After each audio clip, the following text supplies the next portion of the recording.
Olá pessoal, tudo bem? Hoje iremos falar sobre ração artesanal. Na piscicultura, o custo da alimentação pode chegar a 70% dos custos totais da produção, e por isso, a ração artesanal pode ser uma alternativa para reduzir os custos.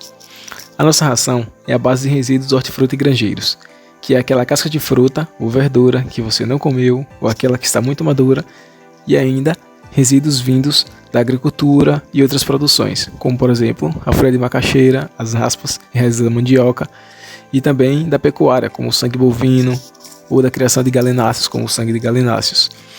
Antes de produzir a ração, deve haver uma atenção com a quantidade de proteína para cada tipo de peixe. Para tilápias, as porcentagens necessárias variam de acordo com a fase da vida, como por exemplo, um trabalho realizado por Furuya e também por Andrade mais tardiamente, demonstrou que tilápias com até 100 gramas devem receber 29% de proteína na sua alimentação. E quando a tilápia passa dos 100 gramas, deve receber 26% de proteínas na sua alimentação. Entretanto, outros estudos, como por exemplo Torelli 2010, mostrou a eficácia de ração com até 18% de proteína para a fase de manutenção do crescimento do pescado. Agora vamos falar um pouco sobre os ingredientes.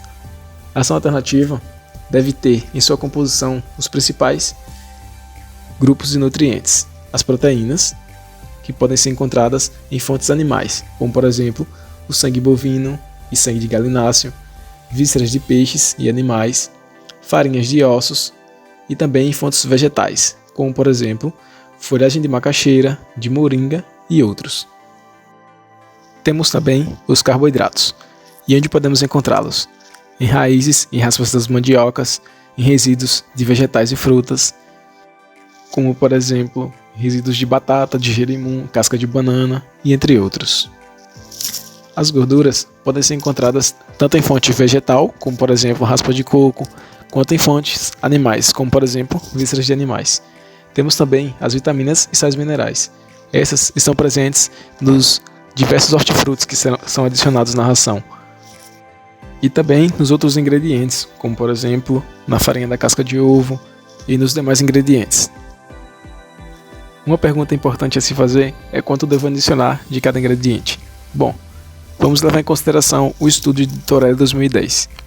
Nesse estudo, ela apresenta uma tabela com as proporções e as devidas quantidades que devem ser seguidas.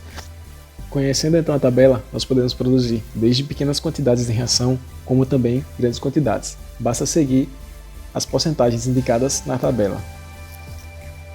E vale lembrar que caso você não possua todos os ingredientes, você pode substituir alguns deles, mas é necessário que substitua por outro ingrediente do mesmo valor nutricional, como por exemplo, caso eu não possua sangue bovino, eu posso adicionar outra fonte proteica, para que assim nós consigamos chegar ao valor nutricional necessário para a alimentação dos animais. E, sabendo disso, agora vamos para mãos à obra. Vamos aprender como produzir a ração. Vamos para o passo a passo. Bom, primeiro, separação dos ingredientes, secos e molhados. Segundo passo, pesagem dos ingredientes. Cada ingrediente deve ser pesado para atingir as necessidades nutricionais do animal. Por exemplo, não podemos ter uma quantidade excessiva de carboidratos. Devemos atender às necessidades nutricionais de cada animal. E é aí que está uma das importâncias da pesagem. Terceiro passo, trituração do material a seco. Os ingredientes devem ser triturados a fim de formar uma farinha. Ele pode ser triturado em um triturador ou liquidificador ou até moinho. O importante é ficar no formato de farinha. Lembrando que deve ser triturado os alimentos secos e molhados separadamente. A trituração do material molhado deve ser feita a fim de formar uma massa, como ilustrado na imagem. Após isso, podemos misturar a massa resultante da trituração molhada com a farinha resultante da trituração dos materiais secos. A mistura deve passar por um moinho ou uma pelletizadora para formar pellets. Pode ser até mesmo um moinho manual. A massa deve ficar bem homogênea, ou seja, os ingredientes não devem ser diferenciáveis. A massa precisa ter uma aparência única.